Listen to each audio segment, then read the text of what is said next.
history that we were all taught growing up is wrong. My name is Scott Wolter, and I'm a forensic geologist. There's a hidden history in this country that nobody knows about. There are pyramids here, chambers, tombs, inscriptions. They're all over this country. We're going to investigate these artifacts and sites, and we're going to get to the truth. Sometimes history isn't what we've been told.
So what are we going to see?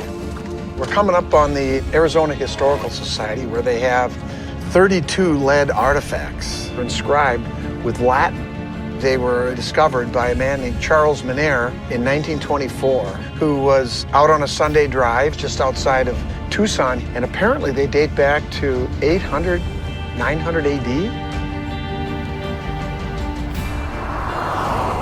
This is really an important, potentially important group of artifacts. If we're able to generate some real hard evidence that proves these things are real, I mean, this is a huge deal.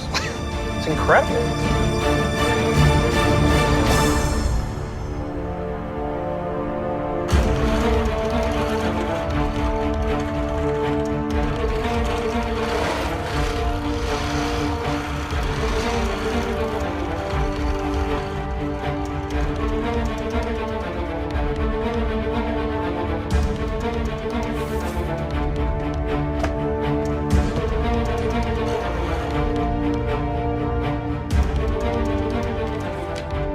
Here's a sword sticking out of the ground. Look at it, stuck right in there. Yeah. Right in the hill. See, that is so perfect. Is that one of the swords? No, that's a cross. No, yeah, it's a cross, I think. The one I like is the labrum. If you find pictures of that. Oh, I think I had some over here. The labrum, is that what we're calling it? Or the pizza paddle, whatever you want to call it. Labrum sounds more official. We got to learn more about these two guys right here.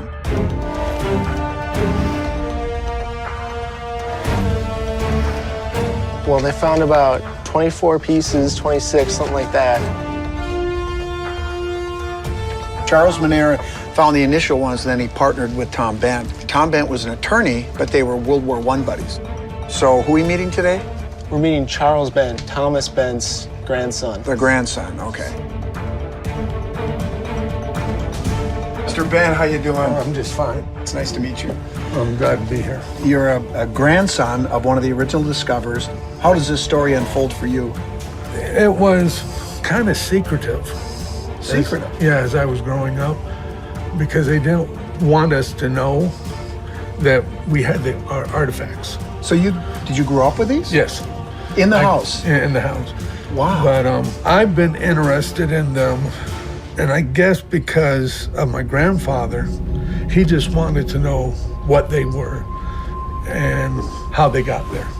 But it was my grandmother that put the kibosh on it. She felt that I won't say a waste of time, but I think she thought it was a waste of his time. He went through great pains to dig these things out, document how they were encased and where they were found, how deep. And some of the people say, okay, you found these, that's good. However, these were planted. And he would say, why would somebody plant these things thinking some days these are going to be found? Boy, am I going to pull a big hoax. I think he did think that, okay, these are official. You know, I dug them out. You know, I know what I went through to get these. He just wanted the truth. Wouldn't you think that these academics that are studying this history have these incredible artifacts that suddenly are just thrusting in front of them? Here, these are the first and only of their kind. Wouldn't you think they'd be all over it? I would think so. I think at times they just don't want to rewrite history, you know. But you know, this whole thing about rewriting history, I've heard many people say that, well, gee, this work you did rewrites history. You're going to have to rewrite history. Well, you know what my answer is? Well, then rewrite it.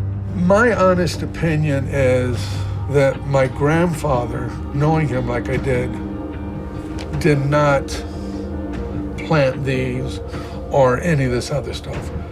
I think he truly believed that there's something here. There's something here that needs to be discovered or needs to be found out. I have an idea that will get us to the truth and prove to Chuck that his grandfather wasn't part of a hoax. As a geologist, this mystery is right up my alley. There's a mysterious rock-like residue on the objects. By examining that material and visiting the site where the relics were discovered, I might be able to tell how long the artifacts were buried. You know where the artifacts were found? I think so. Oh, okay. I think okay. once I'm there and I see it, then I could probably figure out where the dig was.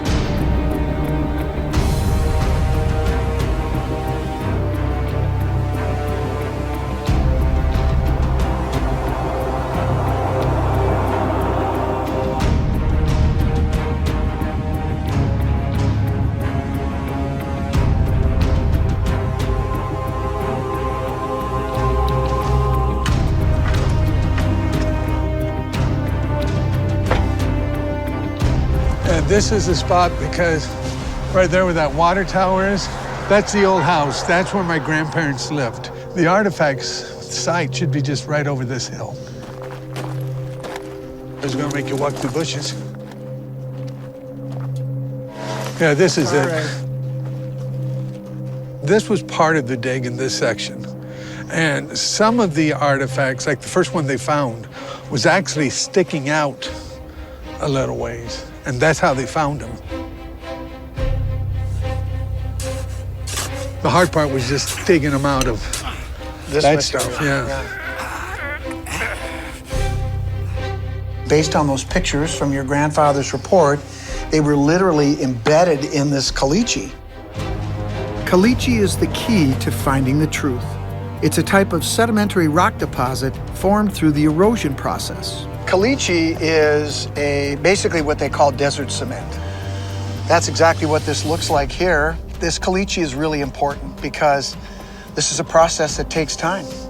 The important thing about caliche is it's a type of limestone. If the limestone here matches the deposits on the relics, then I don't see how they could have been a modern-day hoax. But questions remain. Just how long have they been here, and who did they belong to? There are some tests we can do to verify how long that process takes. If these things are real, these are huge. I want to know more. We got to get to the bottom of this.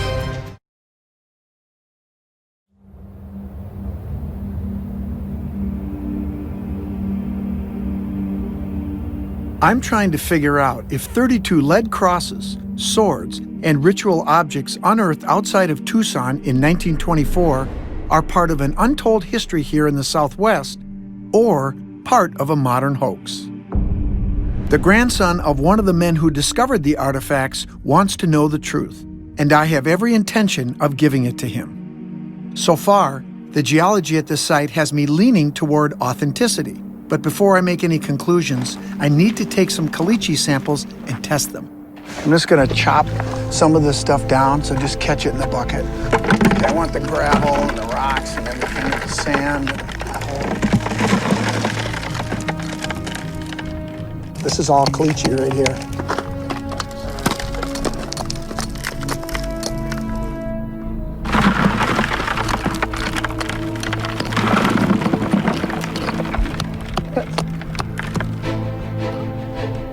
That's a big rock. Well, it's just a testament.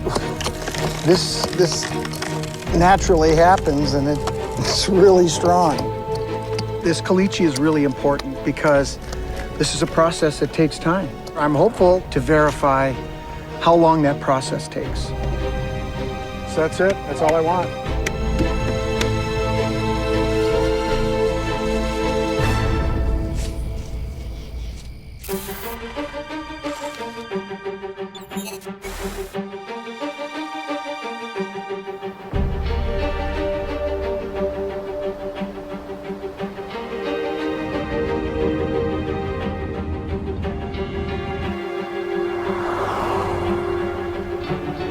Caliche is obviously very important because the artifacts were found encased in the caliche. Grab my backpack. There should be a bottle inside in the side pocket there. Antacid tablets? Yep. You know what that's made of? Caliche? Essentially, yes. It's calcium carbonate. And when you get an acid buildup in your stomach, you pop a couple of these and it neutralizes the pH. We use it all the time. So if I get sick, I should go in the desert and eat some dirt? Basically, yes. They've been using it for 2,000 years or longer, so works just as well now. Well, that'll save me some cash.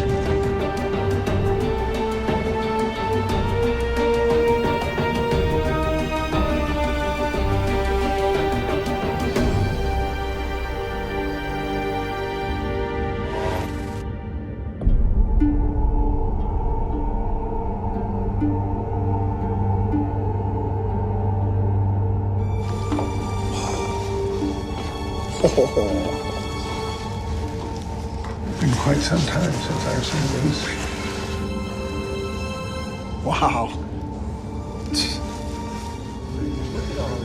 This is, wait, we gotta put gloves on. Here you go. You got them, Grant? Yeah.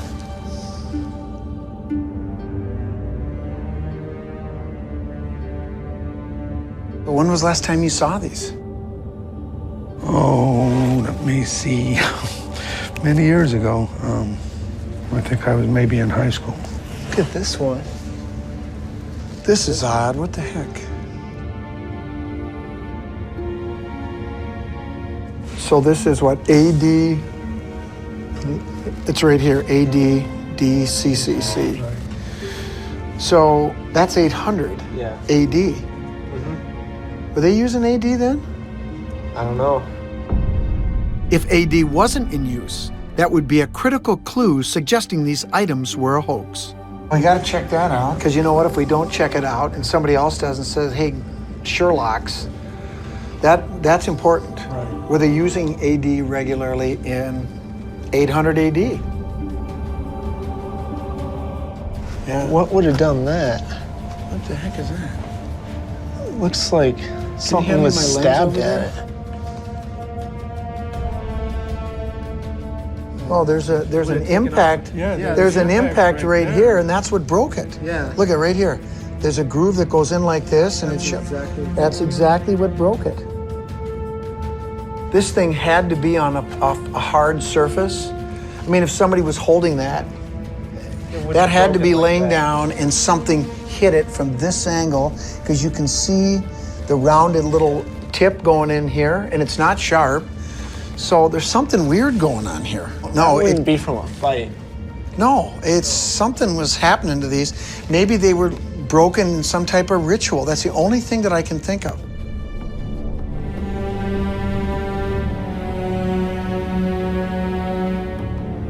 Grant, didn't you translate this one? Yeah, it's definitely Latin. It talks about King Theodorus and going across the sea to a new secret land. Theodorus was a Roman leader. He and his brothers were warrior princes during the time of Charlemagne. Some believe he voyaged to America in 775 AD. What's on the back of this one? We've got something that looks like a brontosaurus or a dinosaur. What is that? It has a forked tongue. That may tell us something, but that's a question that we have to investigate.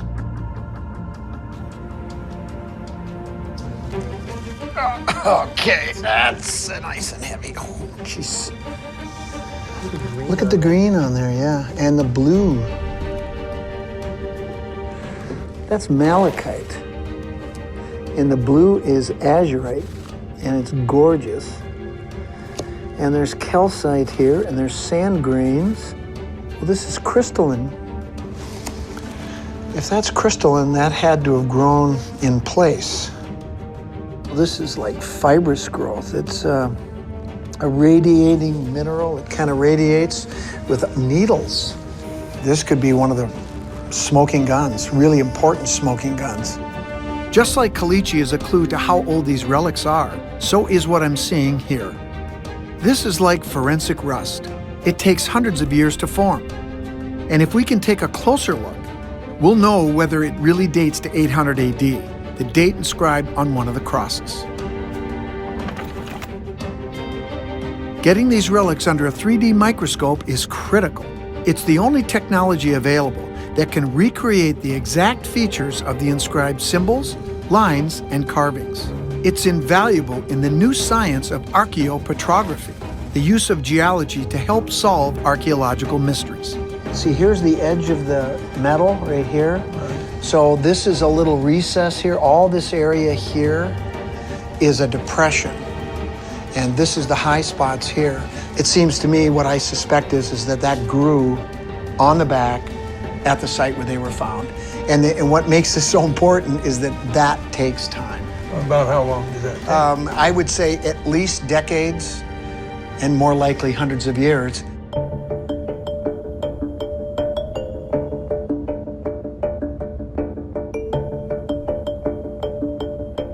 Now, look at that letter is completely obscured with secondary deposits. This letter right here. I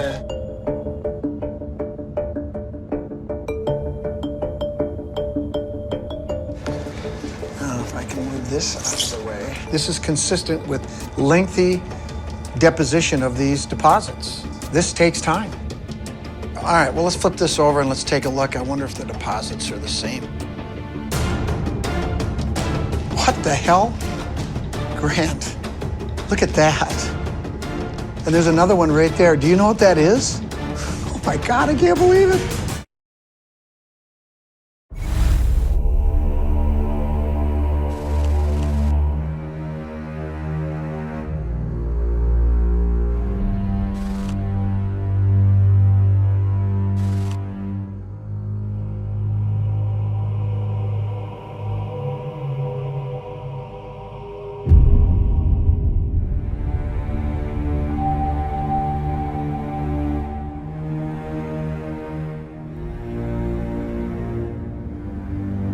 Grant, look at that.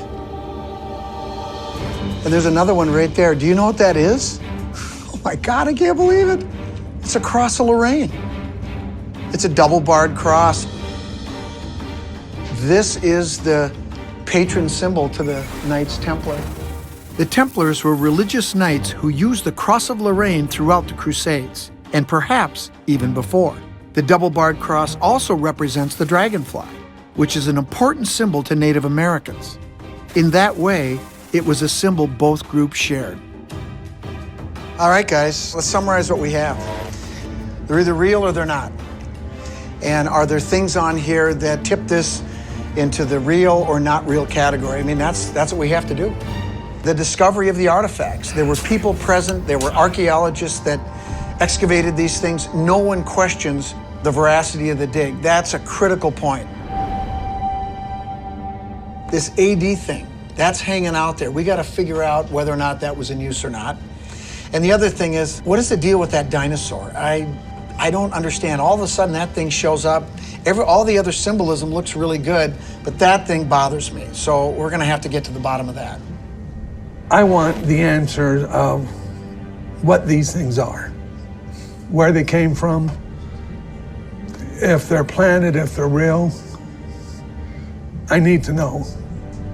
I really want to figure this out, and I want to do it for your grandfather and for you. To get to the truth, we have to verify age. The minerals are key. First, there's the caliche. This is like desert cement that takes hundreds of years to form. Then, there's the malachite and azurite, beautiful minerals which grew and crystallized underground while the artifacts were buried. They can also take hundreds of years to form. And there's another element we can look into, the lead itself. I really need to try to find a source for this lead. Is there any place around here that might have a mine that could potentially be a source for the lead to make these artifacts? If there's no viable source for lead around here, it could cast doubt on their legitimacy. There's an old Yuma mine Okay. that they think the lead might have come from. And it's near here. I don't know, 4 or 5 miles, I think.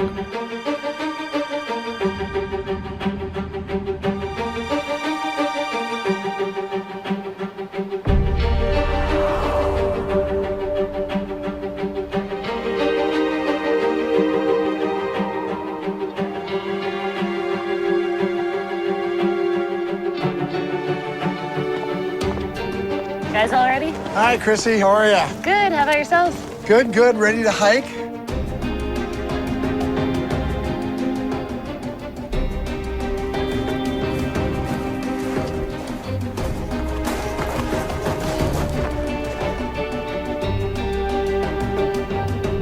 Watch the barbed wire.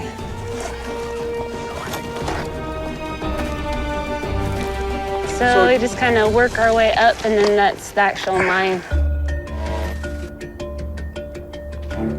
If I can find lead at the Yuma mine, it tells me that the crosses, swords, and artifacts could have been made here, which makes sense, since I don't know if any overseas explorers would have carried these things all the way to the southwest. See, there's stuff all along here. This whole side here is all ore.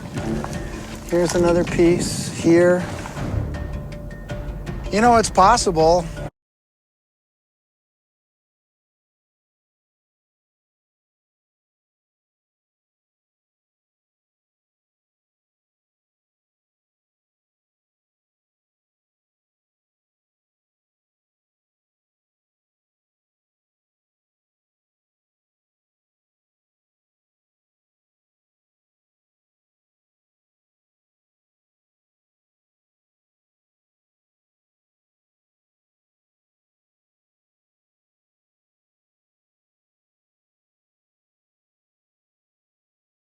I'm a competitor.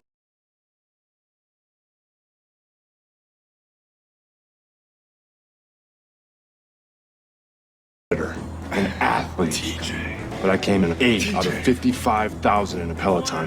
Our guys that made these have been made here, which makes sense, since I don't know if any overseas explorers would have carried these things all the way to the southwest. See, there's stuff all along here. This whole side here is all ore. Here's another piece here. You know, it's possible our guys that made those artifacts were here, right here, digging out this material. God, it's everywhere.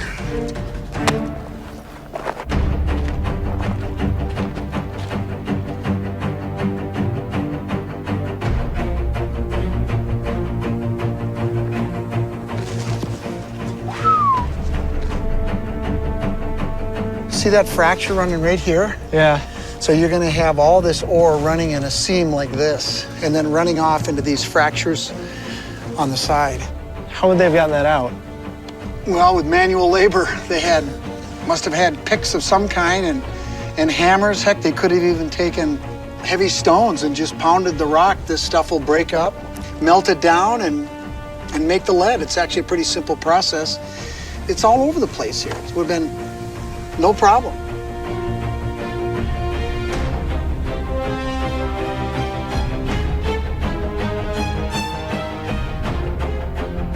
First of all, there's more than enough lead ore here to make the artifacts 800, 1,000, 2,000 years ago. The only thing left now is we do need to take that gravel sample, go back to the lab and test it, but all we need to do is find just a little bit of limestone in there, and there's our source of caliche, percolates down, cements the artifacts. If they're real, the question is, who made them? Where did they come from? And why did they come here?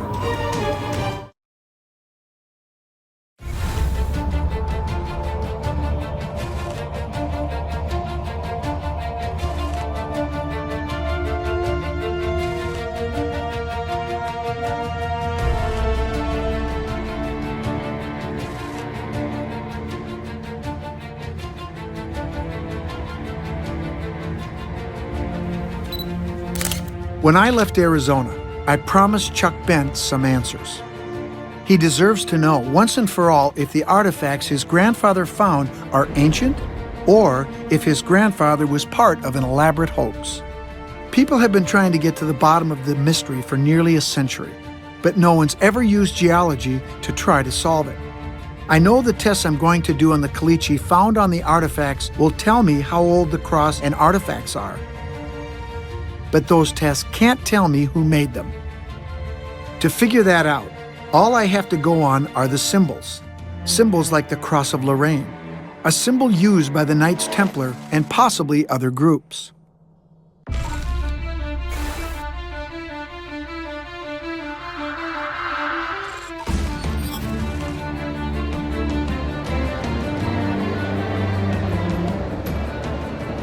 Symbols are like trademarks, sometimes used by the same groups for centuries. And sometimes, symbols seem to turn up in the most unlikely places.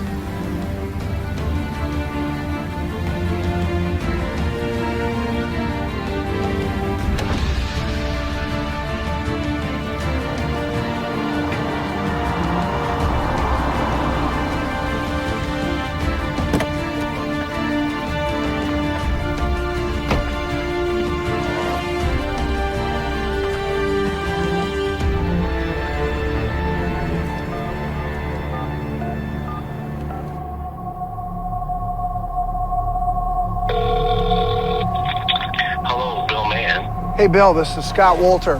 I really need to talk to you. I'm looking at the strangest thing.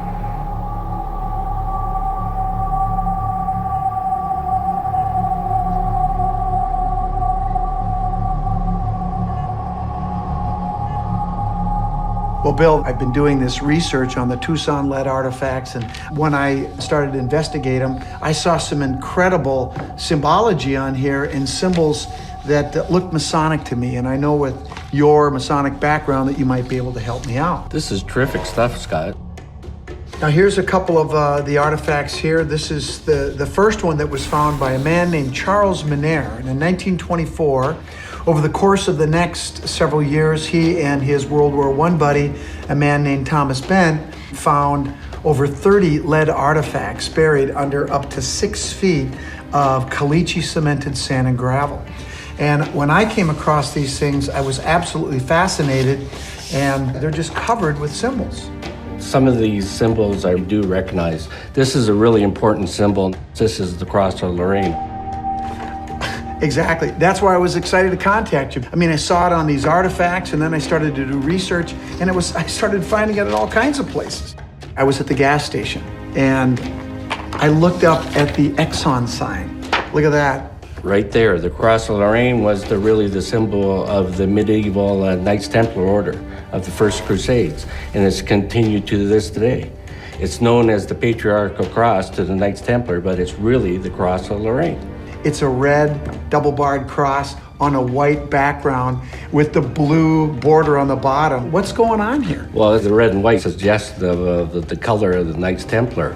The blue represents possibly the ocean and the notion that the Knights Templar sailed across the Atlantic Ocean to North America and established certain secret sanctuaries.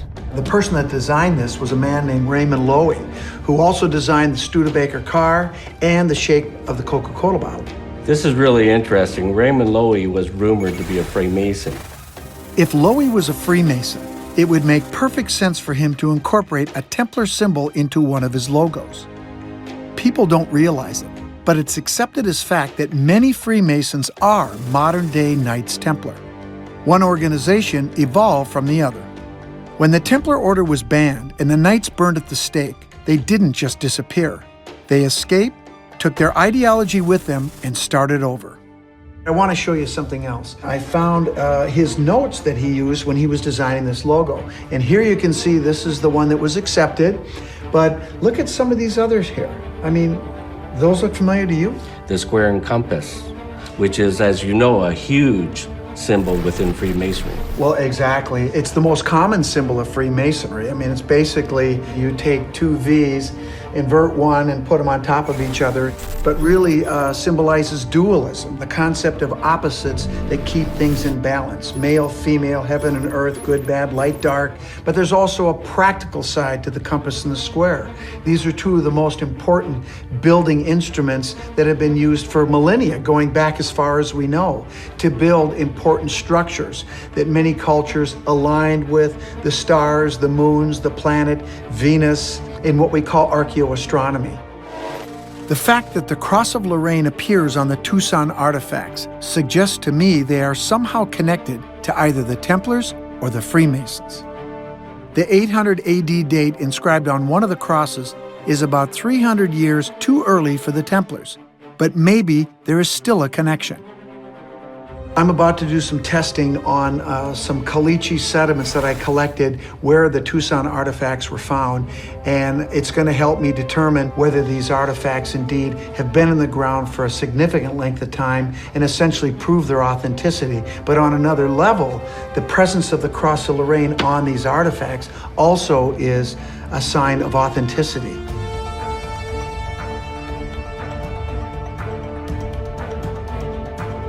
Well, Grant, you ready to test some caliche? Yeah, let's do it. The whole point of what we're trying to do here is to see, could this caliche have formed naturally in the field where we saw it? Now, it looks obvious, but we still have to prove it. Well, this is one of the samples we collected from the site. You can see all this white material here. That's the caliche. We need to make sure that there's a source for the caliche, limestone. And if we have that, then it makes sense that we have a source that could percolate down and encase the artifacts in the caliche that we saw. The artifacts are real. The question is, are they old? Once we do the work, if we find what we're looking for, then this is an amazing discovery.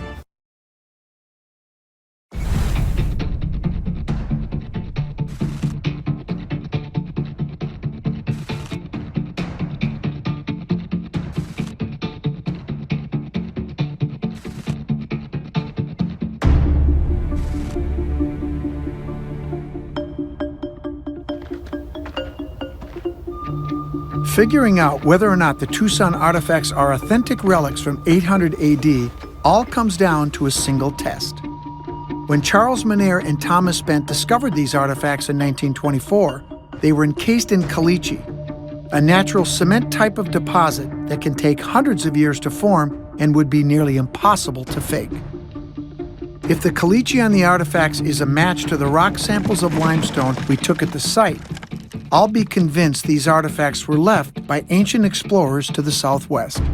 So what we're going to do here is we're going to take all of these bags, we're going to individually identify each particle and see if we have a limestone source. We have to have a source for the caliche, and it's got to be above the artifact. So if we have the limestone, rainwater is going to percolate down, it's going to dissolve it out, bring it down, and theoretically cement it into the layer with the artifacts. Should we be able to tell if it's the same stuff that's on the artifacts? Yes, we will. If this does all pan out, and it shows that it did form naturally, there's no evidence that anybody faked anything. If we have the source, everything else fits, game, set, match.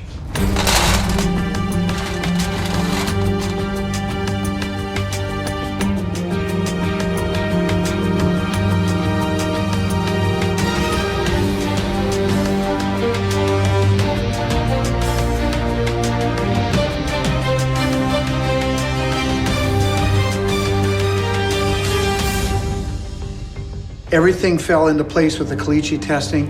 We do have the limestone source up above that percolated down through this sediment pile and encased the artifacts in caliche. No question about it. Therefore, since we have no evidence of fakery or hoaxes at all, at this point I'm ready to say with absolute certainty in my mind that these artifacts are absolutely legitimate.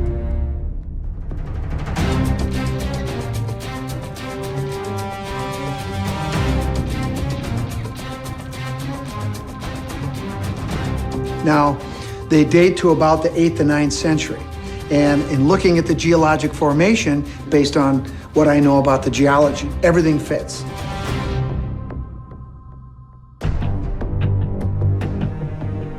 We still have a few questions hanging out there that need answers. One being, was the term AD used in the year 800? One of the relics clearly shows a date of 800 AD. I had Grant do the research on this to confirm its legitimacy. It does work, because during that time they were using AD. And then there's the carving of what looks like a dinosaur. I spent a lot of time in the fossil world, and I never heard of any dinosaur with a forked tongue. That's gotta be a lizard. And we're in the desert in the Southwest, lizards all over the place. To me, that's gotta be what it is. There's no question we've got a pre-Columbian presence here in southern Arizona in the 8th and 9th century. But who could it be? The only thing that I can think of personally is a precursor to the Knights Templar. I think the Cross of Lorraine is the symbol that proves it's possible. The Templars ultimately embraced that symbol, so perhaps its appearance here is one of the first times it was used by religious refugees that were part of a larger organization that later spawned the Templars. I know the Knights Templar made it to America in 1362. I know this because of my past work studying the Kensington runestone found in Minnesota. The Templars left their hooked X symbol on that artifact, and maybe another affiliated group was here in the Southwest before them and left the Cross of Lorraine symbol behind.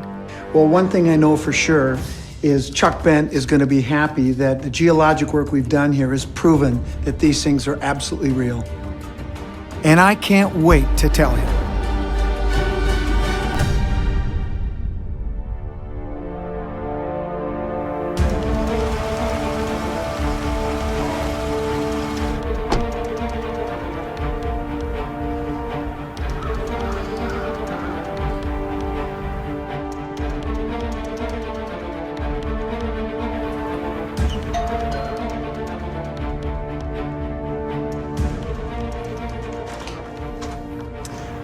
Hey, Chuck.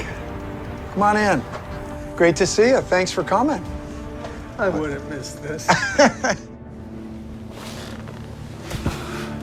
I wanted to tell you in person about the results of the testing.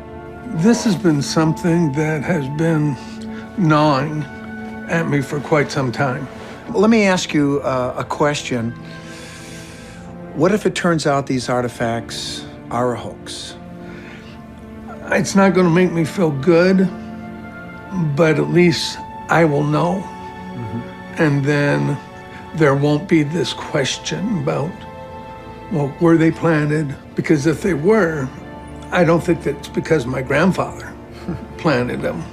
He found somebody He else's found- hoax, if that's what it turns out to Right. be. Let me tell you a little bit about what we did, okay? When you took Grant and I out to the site where the artifacts were found, we were able to take a sample of the sand and gravel and the caliche that cemented it together that the artifacts were found in. In the lab, I was able to look at that material. And first of all, the caliche on the artifacts and at the site is the same. The other thing is on the back of the artifacts where we took that sample, we also saw the malachite and the azurite together with the caliche. Well, after doing my analysis, my only conclusion that I could draw is that those minerals in that environment at that place had to have taken hundreds of years to form. So that can only mean one thing. They're genuine. Genuine? They're genuine. Your grandfather was telling the truth. And there's no way that that could have been faked. How old do you think the artifacts are then? Well, one of the artifacts is dated to 800 AD. This would make them 1,200 years old. And what's nice about the work we did is the geology is consistent with that date. One of the questions people asked is, was the AD used at that time? And it turns out it was. I didn't know anything about these artifacts, and to walk into this, to see the artifacts, to be able to test them, to meet you, and to be able to do this today is really an amazing experience. So I'm really excited about that. Oh, I'm sure my grandfather, he's hearing all this, and I'm sure he's really happy. It feels really good to be able to tell you this, but the thing that's sitting now in my head is, who were these people? Who made these artifacts, and where did they come from? And if you remember when we were together with Grant, we were looking at the artifacts. Do you remember that double-barred cross of Lorraine that we talked about? Right. That's really a very important clue as to who these people are. Well, we know that was used by the Templars, and since it was used by the people that made these artifacts, they have to be related, so they were a precursor to the Templars. During the research I did, there was a precursor to the Knights Templar in southern France at that time. At about the 8th and 9th centuries, they were being persecuted, according to some scholars, by some Muslim group coming from the Mediterranean region, and that seems to be the motivation for them to come over here. How would they have gotten over to what's now Arizona? They came by ship, but the exact route we don't know. But make no mistake, since the artifacts are here, they got here. It's like a weight's been taken off. I mean, all these years not knowing really where they came from, if they were real or not, to be able to sit here and find out that they are actual relics, that my grandfather would be so relieved to know that. I think if your grandfather were alive today, I think he'd be happy that the truth about the relics is finally out. And I'd like to think that he would be happy that modern science was finally able to clear his name. The collection of lead crosses and ceremonial objects pulled from the desert cement outside of Tucson in 1924 are some of the most historically significant artifacts I've seen unearthed in America yet. Just like so many other important finds, they were written off by academics who refuse to believe in something that goes against the history we've been told. I believe it's another case where modern science has vindicated not just an archaeological find, but a man. That man was Chuck Bent's grandfather. Thomas Bent suffered years of attacks from people convinced he'd perpetrated a hoax. These relics could also be connected to the earliest appearance in America of the religious refugees who would ultimately become the Knights Templar, whose American exploits I'm just starting to reveal.